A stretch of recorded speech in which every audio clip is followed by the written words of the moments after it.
Assalamualaikum warahmatullahi wabarakatuh.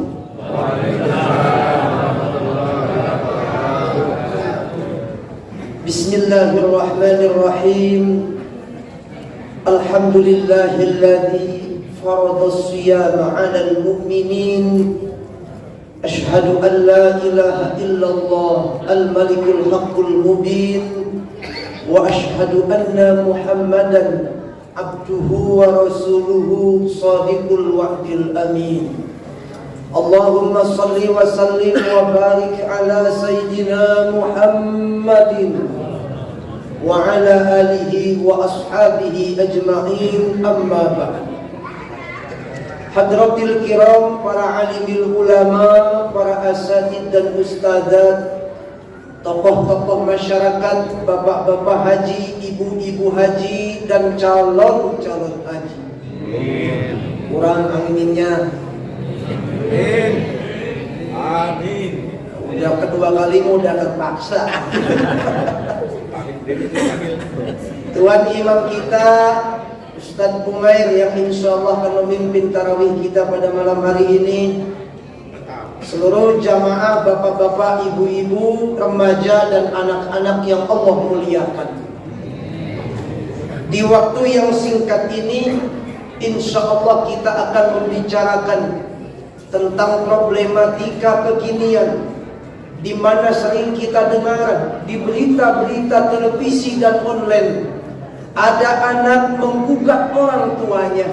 Cuma apa? Gara-gara tidak kebagian warisan. Na'udzubillah. Bahkan ada anak yang rela membantai, membunuh keluarganya.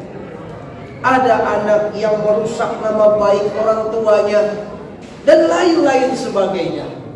Kalau di sini sih saya lihat anak-anak remaja, alhamdulillah pada ikut sholat, alhamdulillah. Tapi kalau sepanjang jalan menuju ke sini, yang namanya kafe, yang namanya warung kopi, yang namanya jajanan-jajanan penuh sama anak muda. Itu ngomong-ngomong masjidnya penuh apa enggak? Inilah realita yang kita hadapi. Makanya Allah Subhanahu wa taala mewanti-wanti para orang tua, para ulama dan para ustadz dan ustadzah, wal yakhshal ladzina law taraku min khalfihim dzurriyyatan dhi'afa. Diawali dengan lamul amri, wal yakhsha, hendaknya takut. Siapa? Para orang tua hendaknya takut kalau di belakang nanti, di generasi berikutnya meninggalkan generasi-generasi yang lemah. Almarhum Profesor B.J. Habibie pernah diundang ke sini, Pak? Oh belum? Nggak usah, Pak. Udah almarhum. Beliau mengatakan lemah di sini memenuhi 5 unsur. Yang pertama lemah akidah, yang kedua lemah iman, yang ketiga lemah Islam, yang keempat lemah ekonomi, yang kelima lemah keilmuan. Makanya saya dengarnya bangga juga kalau Masjid Al-Hikmah ada gerakan pejuang suku dari anak-anak muda, ada gerakan yatim, ada gerakan penyantuni fakir miskin, ada TV-nya segala. Alhamdulillah. Kalau saya bilang TV, emang susah bilang TV. Padahal bisa bilang TV, cuma kalau ngomong TV gitu. Logat, Pak. Logat kelahiran Betawi begini. Bapak Ibu yang Allah muliakan, oleh karena itu menggarisbawahi kejadian seperti ini, saya ingin mengungkapkan tema pada malam hari ini tentang berbakti kepada orang tua. Bagaimana Islam memandang kewajiban kita berbakti pada orang tua? Ingat, Pak, ayat-ayat di dalam Al-Quran, hadis-hadis Rasulullah menempatkan posisi orang tua hampir sejajar. Ketika kita berbakti pada orang tua, perintah itu hampir sejajar dengan perintah untuk bertauhid dan menyembah Allah Subhanahu wa taala. Wa'budullaha wa la tusyriku bihi syai'an wa bil walidaini ihsanan. Kata-kata menyembah kepada Allah selalu diiringi dengan kalimat wa bil walidaini ihsanan. Ini artinya apa? Para mufassir menerangkan bahwa orang yang abid, ahli ibadah sekalipun tidak akan sempurna ibadahnya kepada Allah kalau ia menjadi hamba. Sebegitu pentingnya berbakti pada orang tua. Alhamdulillah kalau di Peruri ini kan perumahan bisa dibilang paling lama dibanding perumahan-perumahan yang lain.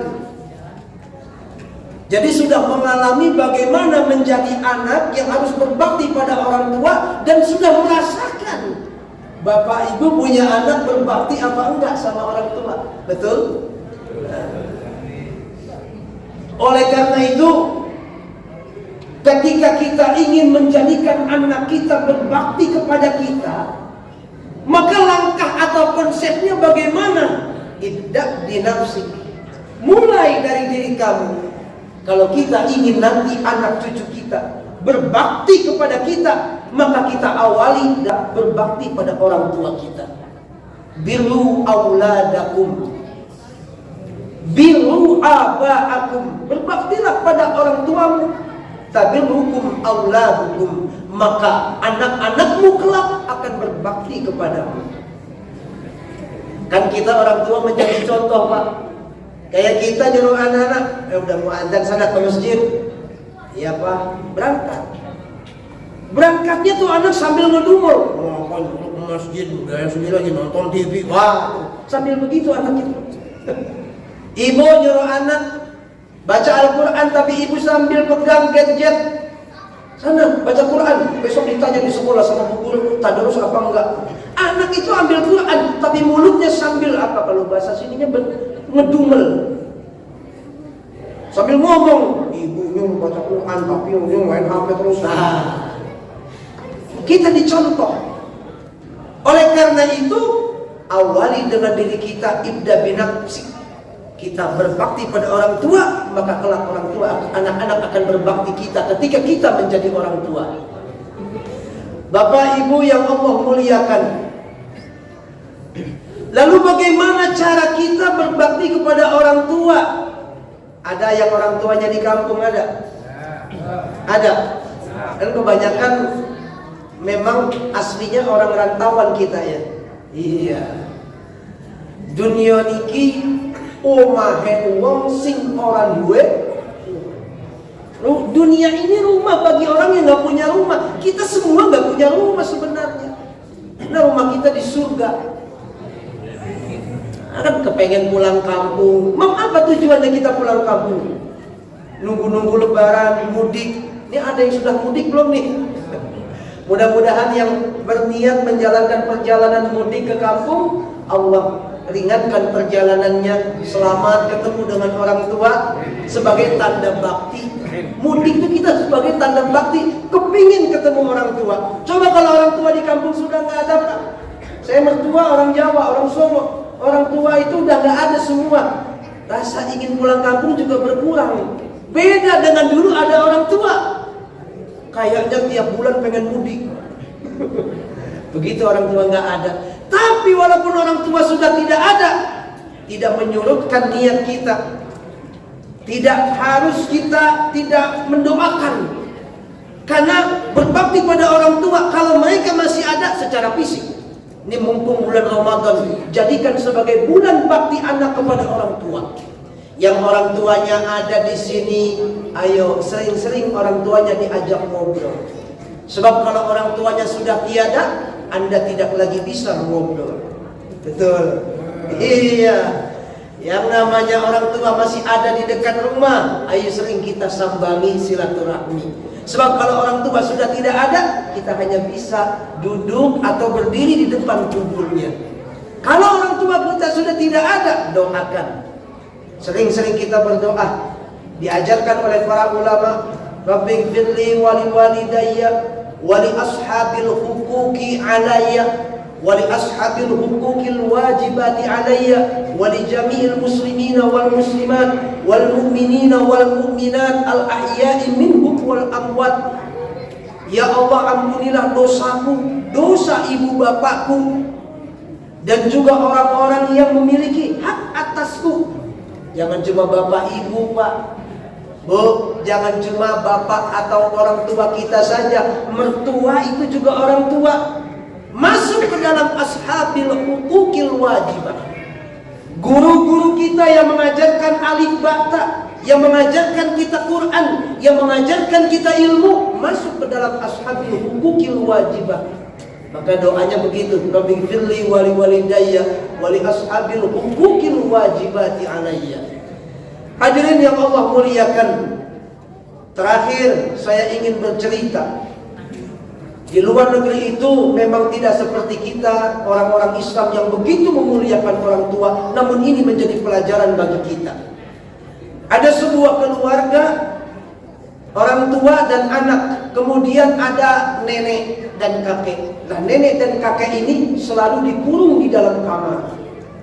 Ketika sajian makanan sudah siap dengan piring-piring yang indah, makanan yang serba enak, si anak disuruh oleh orang tuanya, "Nak, ambilkan piring yang ada di pojok." Piring itu ada di belakang, dekat kandang ayam. Itu piring biasa untuk memberi pakan ayam. Diambil, dicuci, diambilkan nasi dan satu lauk saja. Sementara lauk begitu banyak di meja itu. Antarkan ke nenek kamu. Neneknya ada di kamar yang terkucil. Setiap hari itu direkam oleh anaknya bahwa memperlakukan orang-orang yang sudah jongkok, yang sudah tua seperti itu. Suatu ketika mereka jalan-jalan. Di tengah perjalanan mereka melihat pengrajinan, hasil kerajinan masyarakat. Ada sebuah mangkok. Mangkoknya itu bukan beling, bukan keramik, tapi dari batok kelapa yang dihaluskan dan dipernis. Sangat bagus. Lalu si anak minta ayahnya untuk menghentikan mobil. "Ada apa, Nak?" "Aku mau beli itu ya." Turunlah si anak. Dia turun, dia beli. "Kenapa belinya banyak sekali? Bukan cukup satu saja, Nak?" Apa jawab anak itu? "Yang satu untuk aku mainan, yang satu untuk pakan kucing kesayanganku. Lah, dua lagi untuk ayah dan ibu. Ketika ayah dan ibu sudah seperti kakek dan nenek, maka ibu makannya pakai itu." Jelek di hatinya, baru dia tersadar bahwa ketika dia memperlakukan orang tuanya dengan buruk, maka nanti anaknya pun akan memperlakukan dia dengan buruk pula. Maka dari itu, mumpung kita masih punya orang tua, yuk kita muliakan orang tua kita. Kalau sudah tidak ada, maka cara memuliakannya dengan banyak-banyak berdoa kepada Allah untuk memuliakan dan agar Allah mengampuni dosa-dosa orang tua kita. Kurang lebihnya mohon maaf. Billahi taufiq wal hidayah. Wassalamualaikum warahmatullahi wabarakatuh.